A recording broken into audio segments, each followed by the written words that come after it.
What's up mga katobo? Update po sa bago kong trabaho ngayon.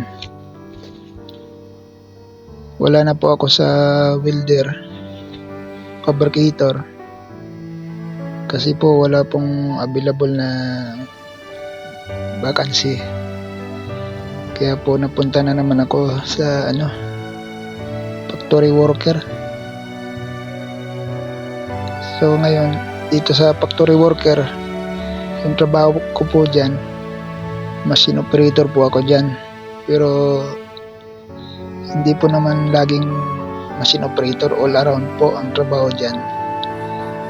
Bali minsan nagpapackaging ng carton box, nag-assemble, nagpapadikit ng mga sticker. So ibig sabihin, nung una akong pumasok dyan, medyo magka-adjust po kasi dati po tayong welder fabricator, so sanay po tayo sa mga bakal, metal, kahit anong klaseng metal.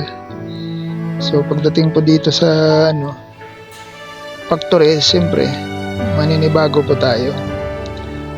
Ang kagandahan lang dito is magaan po yung trabaho natin ngayon. Magaan po siya, tsaka aircon po, malamig, kaya maganda po yung niya, yung status po sa kapaligiran natin is maganda. Yun nga lang, siyempre kung isipin mo, mas kung pagdating po sa salary, mas mahal po yung welder fabricator kasi nga po mabigat. Pero siyempre kung sa po yung available, doon po tayo kasi hindi pwedeng standby po tayo, walang income. So mahirap po yun, kaya kahit na lang po ang pinasok ko rito para lang makasurvive. Medyo nagkaroon po tayo ng nagkaroon tayo ng gap na 3 months na walang trabaho, kaya medyo nagkaroon tayo ng stress. Pero sige lang, laban lang, baga manalig lang tayo, tsaka lakas ng loob, at tsaka dasal, number 1. Tapos yun nga, kailangan talaga magtiis. Naranasan po natin na sa loob ng 3 months may time po na medyo hirap tayo sa pagkain. Siyempre wala nang income, wala na tayong naubos na yung last na nakuha kong pera dun sa company ko, naubos na. So yun, umaasa na lang sa mga bigay-bigay ng mga kaibigan. Siyempre hindi naman palagi nagbibigay, so may time na sa isang araw ay halos hindi na may araw na wala nang makain talaga. Natutulog na lang ako para lang kalimutan ko yung gutom. So pag kinabukasan, yun nga, pag may lalabas ako, pag may nasalubong akong mga ka-roommate, tapos tatanungin kung kumain ka na ba, siyempre sasabihin ko yung totoo, kahit sabihin na nakakahiya talagang kasi gutom na.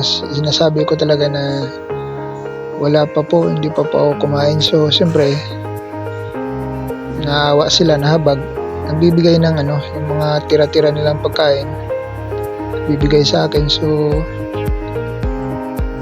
nagpapasalamat din ako ng marami sa mga ka-roommate ko na may magandang puso, nagbibigay. Kaya yun, naranasan ko na medyo nakaranas ng hirap, kaya tiis lang. Tsaka doon pa rin tayo sa mabuting daan. So yun nga, 3 months akong palaboy. So ang ginawa ko, hanap ako ng ng ma-applyan. Nung time na yun, may bike pa po ako noon nung nabili ko siya nung may trabaho pa ako. So malaking tulong yung bisikleta sa akin na kasi wala na akong pamasahe. Iniikot ko yung buong Bahrain para lang makapag-apply. Nagdadala lang ako ng maraming tubig. Tsaka bumibili ako ng tinapay para meron kahit papaano may pantawid gutom. So yun nga, maaga pa ako, madaling araw para walang init. Nung time kasi na yun, mainit yun last year. So nagbabike lang ako para maghanap ng trabaho. Maraming ma-applyan. Hindi ka naman mababakante sa applyan. Maraming hiring din na company. Yun nga lang, makatagpo ko ng mga company na hindi nagpapasahod. Tapos yung iba, mababa talaga yung offer kasi nga alam nila na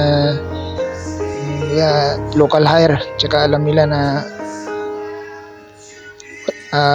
kukunin mo talaga pag nakita nilang wala kang trabaho, jobless ka. So mababa ang offer sa'yo kasi nga local hire.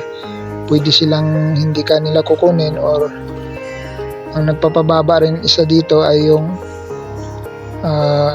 competition na mga ibang lahi. Siyempre yung ibang lahi mababa talaga ang offer niyan, kaya so may choice sila na pwede ka nilang hindi kunin kasi nga may pagpipilian sila na ibang manpower. So siyempre ikaw kahit mababa, kukunin mo na rin dahil kinukumpara ka na lang dun sa mga ibang lahi na mababa yung offer. So ang tinitingnan ko lang, basta may bahay siya kahit medyo mababa, kinukuha ko na rin. Yun nga lang, sa loob ng 3 months naka-4 na company yata ako nung palipat-lipat. So ang nangyari doon, hindi ko nakukuha yung sahod kasi umaalis ako. Kaya marami akong mga pinasok at saka pinagpagura na nasayang dahil sa yun nga, kapag nababalitaan ko yung isang company na delay magpasahod, tapos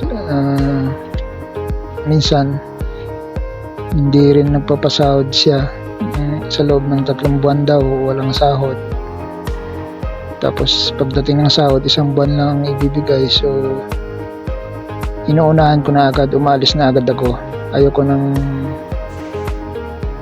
mag-stay pa doon at lalo pang maghirap. So pag alis ko, tapos i-claim ko siya na yung pinagtrabawan ko, sasabihin ng may-ari or manager na hindi mo pwedeng kunin yung sahod mo kasi nga umalis daw ako. Yun ang kinakatwiran nila. So hindi na ako naghabol kasi nga unang-una hindi ako legit na employee nila kasi nga hindi ako nakabisa sa kanila, kaya yun, tablado ng nangyari. Kaya wala, pinagpasa Diyos ko na lang lahat. Bahala na sila kung mabuti yung ginawa nila para sa akin. Hindi ako umalis sa pagka-welder, fabricator, kundi kung ano yung available na trabaho, yun ang pinasok ko. Kasi kung antayin ko yung available na skill para sa akin, lalong humahaba yung araw na mababakante ako. Kaya kung ano-ano na lang yung pinapasok ko na available na vacancy, yun ang ina-applyan ko. Lahat ng skill ina-applyan ko kung ano yung available, mapa electrician, plumber, aircon technician, lahat. Basta pagdating sa sa interview, magre-review muna ako sa sa YouTube or Google kung ano yung mga kailangang malaman tungkol doon sa isang skill na available, dahil marami naman sa ngayon ang mga mapapanood sa YouTube or social media patungkol sa mga interview or question and answer para maipasa mo ang isang interview ng skill na available. Dahil pagdating naman sa trabaho, madali lang naman yan kung may konting ideya ka na, katulad ng electrician. Basic lang din naman ang trabaho ng electrician. Kung alam mo yung positive tsaka negative tsaka ground, madali mo na rin yan makukuha. Dagdagan pa ng mga kaalaman na mapapanood mo sa mga social media, kaya malaking tulong.